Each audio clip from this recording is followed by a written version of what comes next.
Watch your ego when someone meaningful enters your life.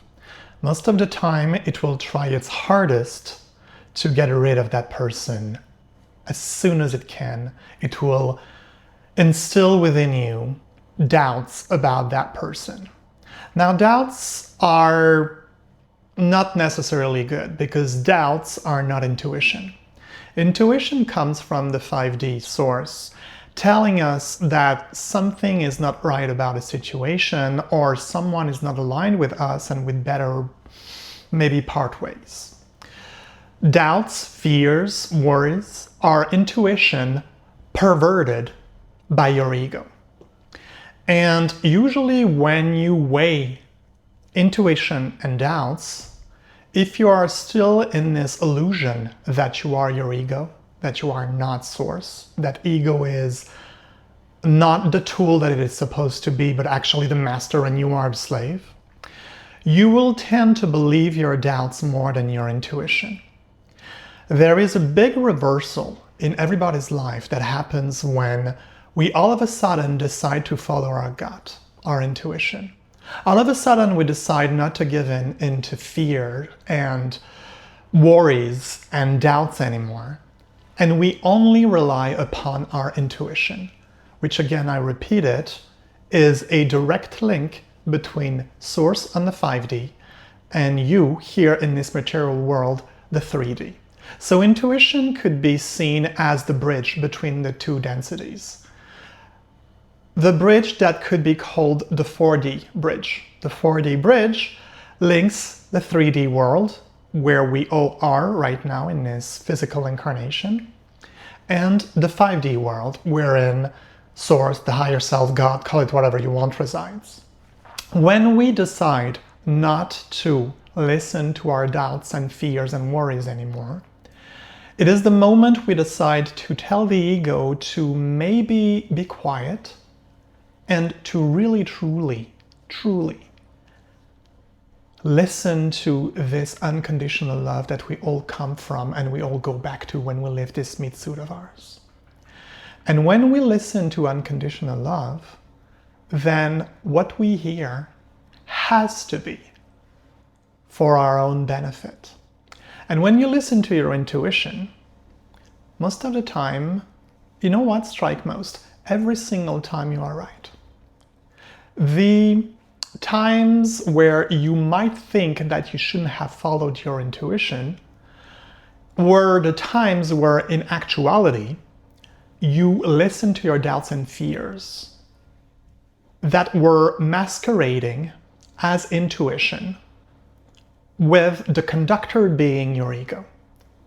But if you truly know for a fact that you are not your ego, that your ego is only a tool, a very useful tool that you need to navigate this 3D world of ours, but is in no way, shape, or form the master and you the slave, and it is actually the opposite.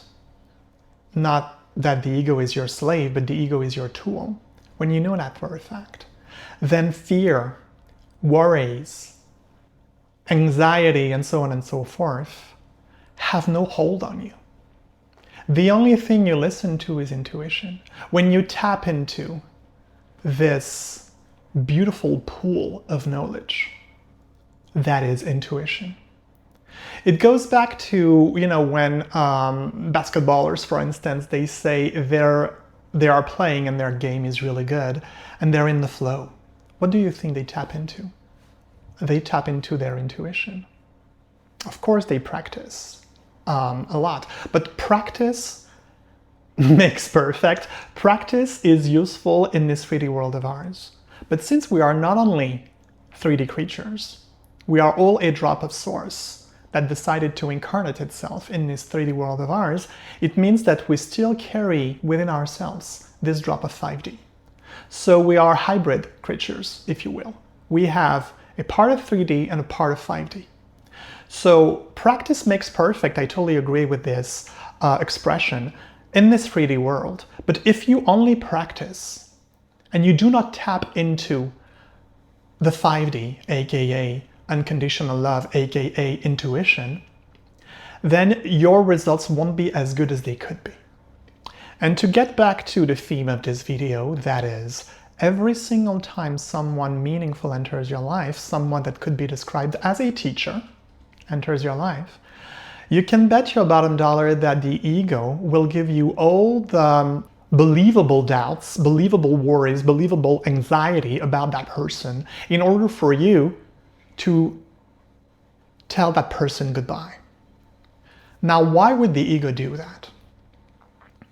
The ego will try its hardest to get rid of that person who is meaningful to you. Because when a person is meaningful to you, it means that that person will help you remember who you are. That person will help you see the world differently. That person will help you see yourself differently. Now, how they do that, it's basically tailor-made to each and every one of us. So my teachers might not be your teachers, if you will. And when the ego realizes that, it becomes extremely scared. Why? Because when you remember who you are, or at least someone pushes you towards this destination of spiritual awakening, which is remembering who you are, it feels endangered. And it should feel endangered. Because the minute you take the first step on your spiritual journey towards spiritual awakening, which is remembering who you are, which is remembering that you are each and every one of us, that we are all one, that we all come from love, unconditional love, and to unconditional love we go back when we leave this body behind. When you know all that, all of a sudden you realize that you are not your body. You are a drop of source. And source is everything and everyone. Therefore, you are everything and everyone at the same time. Therefore, we are all one. We are all unconditional love. The only reason that we cannot see that at first is because we believe our ego that tells us that we are this individual body, that I am different from my neighbor, when nothing could be further from the truth. We are all energy. Everything around us is energy. Science has even proved that thoughts are energy, which explains why you can create things with thoughts, but this is not the topic of this video. And so when you remember that, and you know for a fact, having remembered that you are a drop of source, that you are source, then ego takes a back seat. And as I said in my videos countless times, ego loves being the driver of your car. Ego loves being the driver of your body. Because if you look at your body as a car, then you are the driver. The only problem with ego when you believe it is that it tells you to take a seat in the back, I'll be the driver. But the problem with that is that it might be very well to be driven by the ego in that car of yours, but it's never really the same as if you decide to take the wheel. And it is when you decide to take the wheel that you realize that not only you are able to drive that car, aka your body, and by extension your life, but you don't need the ego to take the wheel. The ego can take a back seat, where it belongs, but the ego was never the driver. And when you meet people who are meaningful to you, meaning that they will teach you something valuable that will allow you to take the first or the second and so on and so forth step along your spiritual journey towards the destination of spiritual awakening, then the ego will instill all those doubts about those teachers. For instance, they are too present. For instance, they don't say the things I want them to say. For instance, they never stop trying to be in my life. Now, I'm not talking about someone who is harassing you. I'm talking about someone who has good intentions. The problem with good intentions is that sometimes people convey them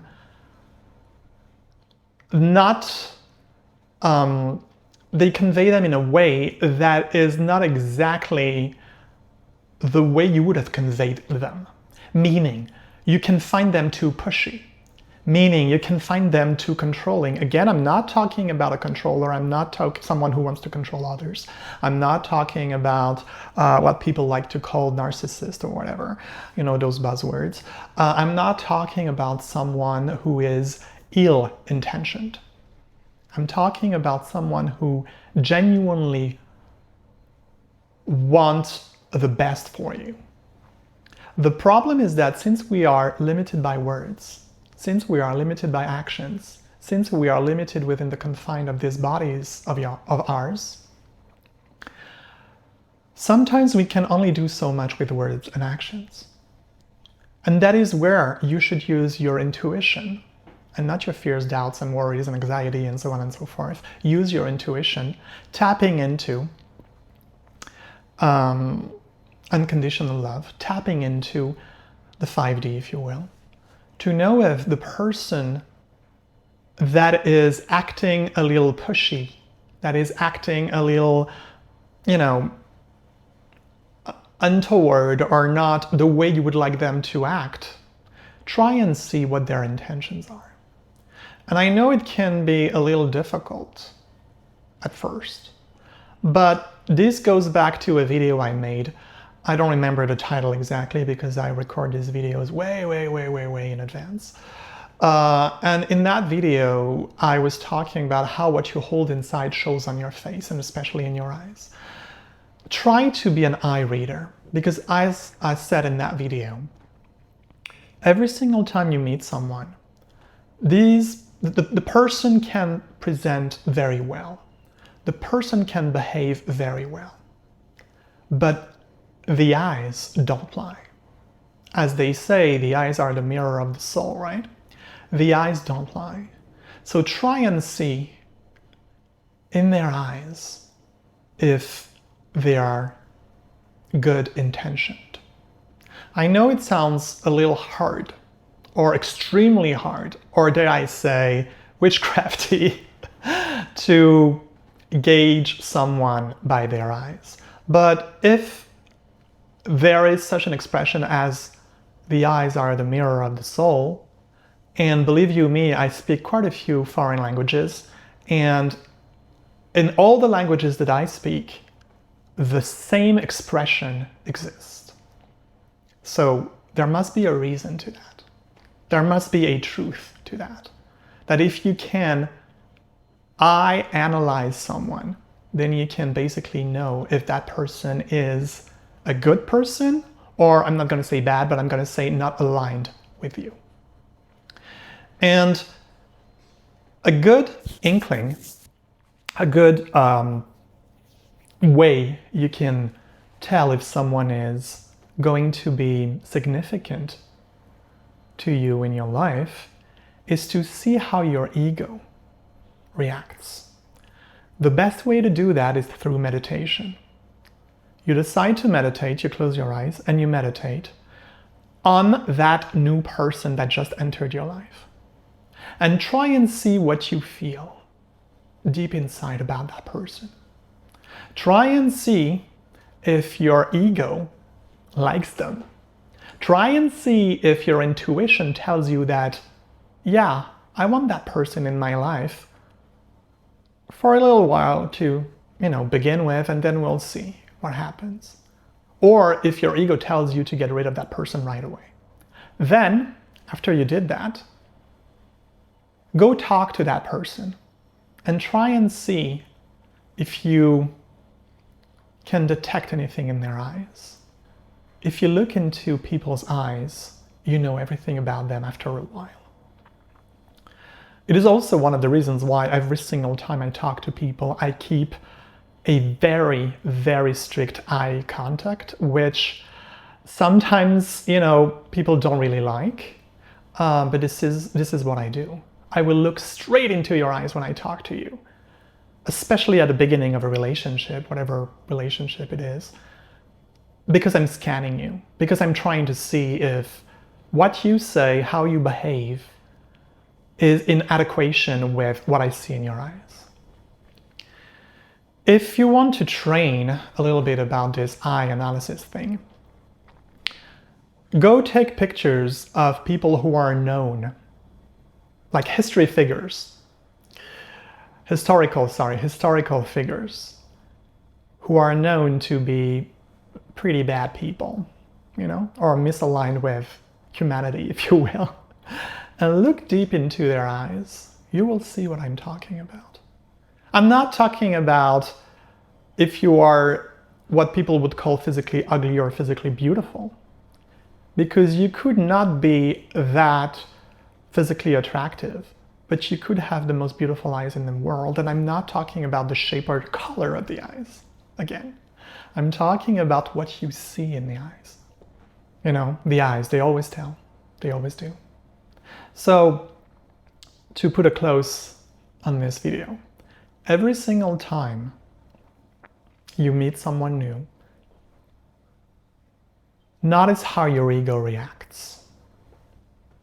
Then listen to your intuition, because it can go the other way around. Your ego can tell you, oh yeah, I like that person. Why? Because your ego knows. Your ego knows that that person is not going to be beneficial for you to remember who you are. Therefore, your ego will be safe with that person. But if that person is significant to your life, that person is somewhat a teacher to you, then your ego will tell you to get rid of them right away. And that is when I told you to listen to your intuition, meditate on that relationship, go talk to them and try to see in their eyes what kind of person they are, if they are aligned or misaligned with you, and so on and so forth. And that is what I wanted to talk about in this video. I hope this makes sense. Let me know in the comments below if it did.